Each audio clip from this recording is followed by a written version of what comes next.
Ok, voltamos com o programa Entrevista da Tarde, ao vivo na sua TV Rio Branco.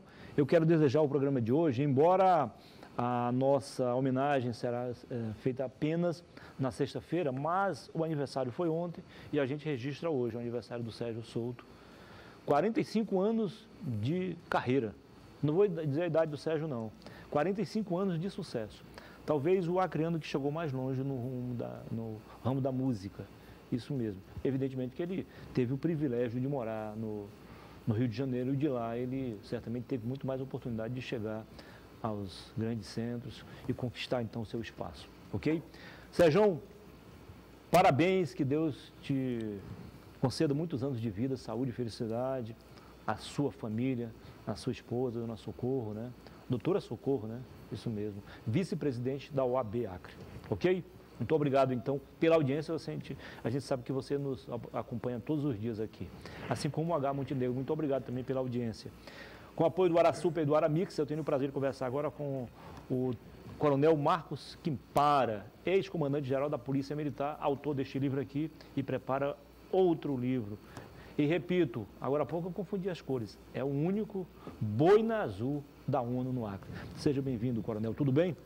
Bem, é bom estar aqui com você, né? Primeiro agradecer a Deus, agradecer você, que sempre acompanha a nossa carreira, agradecer também a TV Rio Branco, nosso diretor Márcio aí, que desde muitos anos atrás a gente sempre tem vindo aqui para falar, né, da nossa experiência, da Polícia Militar. Então eu sinto que aqui é a minha casa. Que porque bom. Aqui comecei bem cedo como tenente. É verdade, verdade. Né, eu fico muito agradecido, a gente sempre tem que agradecer as pessoas que nos ajudam, né? Essa é uma questão de humildade. Eu fico muito feliz, Muniz. Eu também fico, saber que somos reconhecidos também nessa trajetória de sucesso sua, né? Sua trajetória de sucesso. A gente sabe que você sempre foi muito humilde, né? Com os comandados também foi sempre assim, Coronel?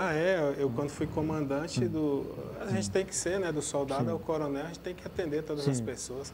Tem a hierarquia, a disciplina, mas a gente tem que atender todas as pessoas porque no final ninguém é melhor do que ninguém. Claro, claro. Né? Claro. O nosso legado, eu sempre falo, vai ficar pelas pessoas que nós ajudamos. Isso. E não quem eu fui, se eu fui comandante, isso aí não vai importar não. Quando a gente partir daqui, é o legado, o que eu fiz para ajudar o próximo. Claro, claro. Isso é uma coisa que a gente tem bem certo. Olha aqui a primeira obra do Coronel Marcos Quimpara, Endomarketing. Explique só para a gente o título aí. O endomarketing é o marketing feito dentro da empresa. Né? Você valorizar o seu funcionário, você incentivar ele. O funcionário tem que se sentir dono da empresa, para que ele possa vender o produto bem. Não tem como um policial militar, um funcionário da TV Rio Branco prestar um bom serviço à população se dentro ele não é valorizado. Então o endomarketing é isso, é você valorizar o seu funcionário, você incentivar, como é que as empresas fazem isso? Aquelas empresas pegam o melhor vendedor, no final do ano dá uma passagem. Isso é reconhecimento. Né? Então, tanto no privado quanto no público. Isso é mais visto no privado, mas a gente tem que levar isso também para os órgãos públicos. Tá. Eu tenho parentes na Polícia Militar, tenho muitos amigos, e as pessoas que eu conheço e que passaram, que trabalharam com o senhor, sendo seu subordinado, reconhecem essas qualidades. Um grande líder, sem querer passar por cima de ninguém, sem querer menosprezar ninguém, humilhar ninguém. Que bom, né? Isso é muito bom, né? O reconhecimento do trabalho é a melhor coisa que tem. Sim. A gente sempre trabalhou dessa forma. Mas eu mostrei aqui só por mostrar, porque depois você vai voltar aqui em breve para a gente falar sobre esmiuçar esse livro aqui e o que o senhor está lançando em breve. Isso. Qual é o outro? O outro a gente vai falar um pouco da missão da ONU, né? No Sudão do Sul. Estará lançando de quando em 2015 a gente fez todos os processos de seleção, porque o processo é muito rígido.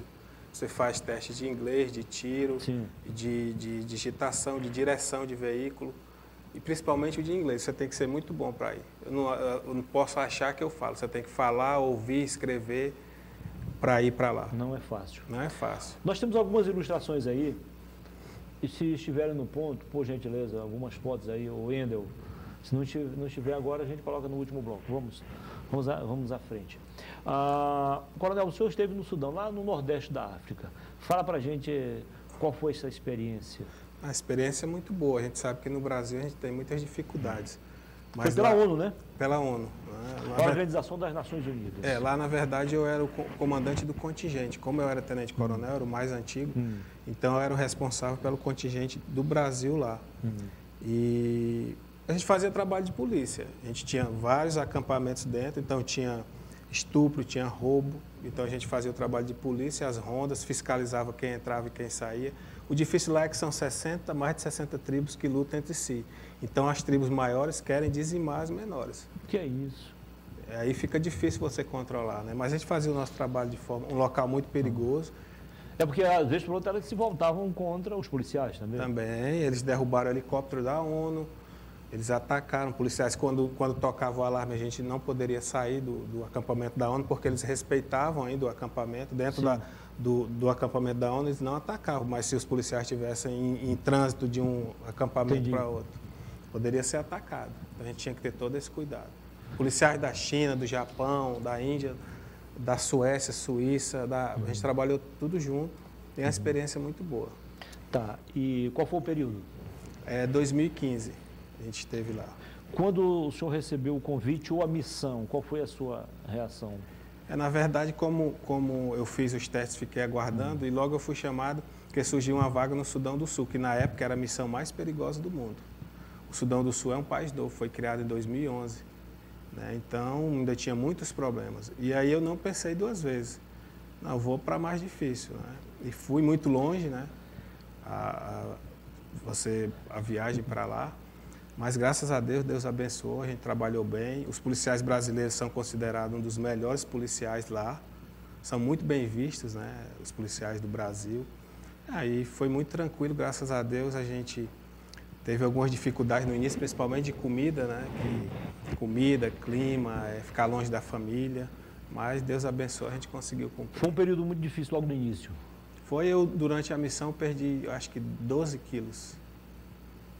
Não é fácil. O que se passava, então, o que passava na sua cabeça quando o senhor estava voando ali, cruzando o oceano em direção a outro continente? Eu pensava que isso tinha sido planejado no momento que eu entrei na Polícia Militar.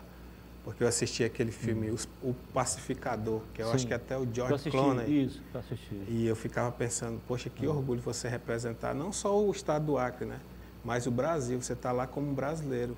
Eu usava a bandeira do Acre e do Brasil. Então, um grande orgulho e poder ajudar outras pessoas, experiências muito boas. Bom, isso do ponto de vista positivo. Mas tem um outro pensamento, Eu acredito que passa, O senhor chegou a pensar na possibilidade de não voltar mais ao convívio familiar? Com certeza. O senhor sabia do risco? Sabia do risco. Teve um dia que eu saí... Porque muitos não voltam. Não voltam. No caixão. Não só de guerra, mas também de doenças. Sim. Teve um dia que eu saí 19 horas de serviço de um posto e 19h10 teve um ataque lá, que fuzilaram algumas pessoas no portão. De entrada. 10 minutos. 10 minutos. E teve muitos colegas de outros países que morreram de... Lá tinha cólera, essas doenças que aqui foram já acabaram, lá ainda tinha muito febre amarela. Então eu tive colegas que morreram. Essa dengue hemorrágica também matou colegas de outros países que não têm tanta resistência. Por exemplo, um cara da Suécia, da Suíça, às vezes ele não tem a resistência, e aí fica lá, não faz o tratamento, porque às vezes ficava num local muito isolado. Tinha local que não pegava celular. Difícil. Aí ficava difícil. Você chegou a passar muito tempo sem se comunicar com a família? Eu tentava pelo menos de 5 em 5 dias falar com a minha família. Às vezes a comunicação era ruim, mas eu conseguia. Na época ficou aqui, a minha mãe ficou muito preocupada, os irmãos, mas deu tudo certo. À noite, por exemplo, quando você não estava em ação, o que você fazia para ver o tempo passar? A gente, assim, o trabalho era muito cansativo, porque era assim, 12 por 24. Você conseguia dormir legal? Às vezes sim, às vezes não. Mas a gente tinha umas insônias lá, porque você vê muita coisa preocupada. 12 por 24 era a escala, sem parar. Trabalhava 12, folgava 24. Então é uma escala assim, até para a gente que é policial no Brasil, é uma escala pesada. Qual foi assim a imagem mais marcante nesse período como coronel? A imagem marcante era um dia quando eu estava de serviço no portão de entrada principal da ONU, fiscalizando quem entrava e quem saía, e chegou uma criança de 8 anos. com uma roupinha nas costas, com fome, e aí não falava inglês, que era o idioma, ele falava o dialeto de lá. E aí a gente chamou uma pessoa que falava o dialeto e ele falou assim: o meu pai morreu na guerra, a minha mãe não aguentou, cometeu suicídio. E ele ficou sozinho no mundo e foi perambular, pedir ajuda. Não podia entrar no portão da ONU de imediato, porque as outras tribos poderiam fazer alguma coisa com ele. Olha o drama. E aí a gente teve que... E aí nesse dia eu até ajudei financeiramente. Todo mundo se juntou e você vê gente da Suíça, da Suécia, as policiais ficaram tudo impressionadas, porque elas nunca tinham visto aquilo. Todo mundo fez uma cota e pagou a comida dele para uma família fora ficar alguns dias com ele até resolver o trâmite. Ele aparentemente estava bem de saúde ou estava debilitado? Um pouco debilitado, e com fome principalmente, com fome, né? Porque lá a miséria é muito grande. Aí nessas horas o policial tem que ser também assistente social, tem que ser também psicólogo, psiquiatra, tudo. Pra gente que aqui a gente tem um pouco essa realidade no Brasil, mas você imagina uma policial da Suécia, da Suíça, que o pai é um país rico, que não tem quase pobreza. Para eles era um choque muito grande. Eu notei que eu fiquei sensibilizado, imagina eles. Né? Isso foi logo que o senhor chegou, no meio ou já no final? Isso foi no meio. No meio. E teve esse caso também do ataque, né? Isso. E muitas outras curiosidades que tem lá. Por exemplo, lá quando você quer casar com a moça, você vai no pai dela e oferece o que eles chamam de cattle, né? Que é gado. Sim. Então você dá 10 cabeças de gado para casar com a moça. Se fosse aqui, se o cara não fosse fazendeiro, estava ferrado. Estava ferrado. Não ia conseguir casar. Não ia conseguir. E assim lá, era dessa forma e tinha muitos outros costumes. Mas assim, eu sempre fui bem acolhido lá. Eles gostam muito dos brasileiros. Quando eu passava com a bandeira do Brasil, as pessoas corriam para olhar, perguntavam do Ronaldinho, Ronaldo. O Brasil é muito amado na África. O futebol acaba sendo referência, né? Para o Brasil. Acaba sendo referência e abre portas. Porque quando eu entrei no Sudão, no aeroporto de entrada do Sudão do Sul, eu acho que iam 20 policiais do mundo inteiro. O único passaporte que não ficou retido foi o meu, de brasileiro. Sério? Os policiais olharam e me liberaram. Dos americanos, de outros países, ficaram retidos. Eles reteram e só depois de 2 meses devolveram. Eu não saí. Então isso mostra o prestígio que o Brasil ainda tem na África. Assim. Foi muito bom essa experiência. Aqui da região norte, o senhor lembra de algum colega militar também que foi com o senhor? Não, nessa minha missão só eu. Na verdade, do Acre, da Polícia Militar, a única pessoa que serviu na ONU fui eu. Até hoje, eu sempre incentivo os meus colegas que façam o teste e que possam ir outros. À época, qual era o seu cargo aqui na PM? Na época eu era tenente-coronel da Polícia Militar. Eu digo, o senhor comandava alguma... Eu era, na época, eu acho que eu era comandante do 1º batalhão, que é o do centro. Isso. Rapidinho, para a gente não se perder no assunto principal. Quais foram os cargos, assim, na sequência que o senhor exerceu na Polícia Militar? Eu comandei o batalhão de trânsito, comandei a companhia penitenciária, comandei o 1º batalhão, que é no centro, comandei o 2º do 2º distrito, comandei o 10º em Brasileia, comandei, quando a gente comandava as pousadas, fui diretor operacional que comanda toda a operação da Polícia Militar, fui corregedor da Polícia Militar e fui comandante da Polícia Militar. O senhor foi, digamos assim, contemporâneo do Coronel Ulisses? O Ulisses contemporâneo, a gente conviveu junto porque ele entrou antes de mim um pouco. Né? Aí, inclusive, quando eu fui comandante, eu saí, aí teve o Mário César e eu acho que logo em seguida ele foi comandante depois de mim. Um dia desse eu conversei com o comandante-geral da Polícia Militar, o Coronel Paulo César, aí eu lembrei para ele o seguinte, há mais ou menos 20 anos, a gente não via um coronel tão jovem como agora. Isso, mas isso Como a gente explica isso? Isso é uma característica. É muito jovem, o senhor também. Isso é uma característica da Polícia Militar do Acre. Por ser uma polícia pequena, então as pessoas chegam nos cargos, porque é assim, se você tem uma quantidade X, só sobe quando um se aposenta. E por ser uma polícia pequena ainda, chegam coronéis nossos, mas quando você vai para o Nordeste, para São Paulo, os coronéis são todos já 60 anos, 65. Qual o mais importante aí, coronel, nesse caso, para comandar?